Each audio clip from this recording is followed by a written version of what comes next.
आज यानी 29 जनवरी 2026 को सुप्रीम कोर्ट ने जो यूजीसी के द्वारा 2026 रूल्स लाए थे, उन पर स्टे लगा दिया है। अब बात करते हैं कि ये जो यूजीसी 2026 रूल लाए गए थे, इसमें क्या रूल थे, क्या गाइडलाइंस थी हायर एजुकेशन इंस्टीट्यूशंस और यूनिवर्सिटीज़ के लिए।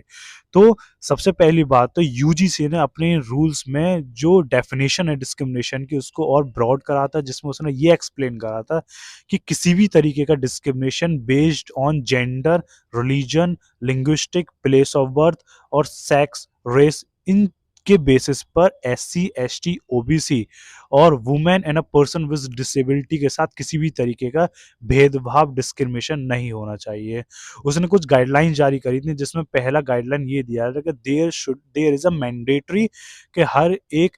हायर एजुकेशन इंस्टीट्यूशन और यूनिवर्सिटी स्टैब्लिश करेगा ईओसी, इक्वल अपॉर्चुनिटी सेंटर, जिसका काम होगा इक्वालिटी प्रमोट करना, सोशल इंक्लूजन और जो डिस्क्रिमिनेशन से रिलेटेड जितने भी कंप्लेंट्स आएंगी उनको देखना। इसके अंतर्गत एक इक्विटी कमेटी बनाई जाएगी, जिसके जो चेयरपर्सन होंगे वो होंगे हेड ऑफ द इंस्टीट्यूशन। उसमें 3 सीनियर फैकल्टी होंगे, 1 मेंबर होगा अदर देन टीचर, 2 रिप्रेजेंटेटिव होंगे सिविल सोसाइटी से और 2 रिप्रेजेंटेटिव होंगे स्टूडेंट्स से, जो कि नॉमिनेट करे जाएंगे बेस्ड ऑन उनके एकेडमिक को देखकर, स्पोर्ट्स परफॉर्मेंस को देखकर। उसके बाद इन गाइडलाइंस में बोला गया था कि there should be a 24/7 helpline number, जिससे अगर किसी भी तरह का डिस्क्रिमिनेशन कभी भी होता है तो ऑनलाइन कंप्लेन भी दी जा सके। उसके बाद इक्विटी स्क्वाड की बात करी गई थी, which is similar like a anti ragging squad, जो कि कैंपस को मॉनिटर करेगी किसी भी तरह का डिस्क्रिमिनेशन तो नहीं हो रहा है। उसके बाद यूजीसी ने ये बोला था अगर कोई भी यूनिवर्सिटी इन रूल्स से कंप्लाई नहीं करता है तो उसके ऊपर स्ट्रिक्टर एक्शंस लिए जाएंगे, जिसमें कि जो यूनिवर्सिटीज को ग्रांट्स एलोकेट करे जाते हैं वो नहीं करे जाएंगे, उस यूनिवर्सिटी को यूजीसी लिस्ट से हटा दिया जाएगा और यूजीसी स्कीम से भी हटा दिया जाएगा।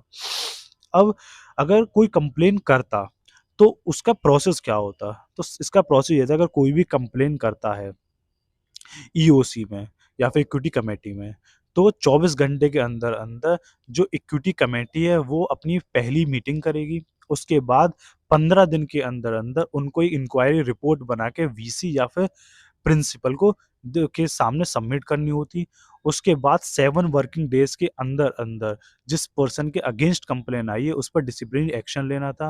और उसमें एक प्रोविजन था कि अगर वो पर्सन जिसके अगेंस्ट कंप्लेन करी गई है वो सेटिस्फाई नहीं है तो उसको 30 दिन का टाइम दिया जाता है अपील करने के लिए।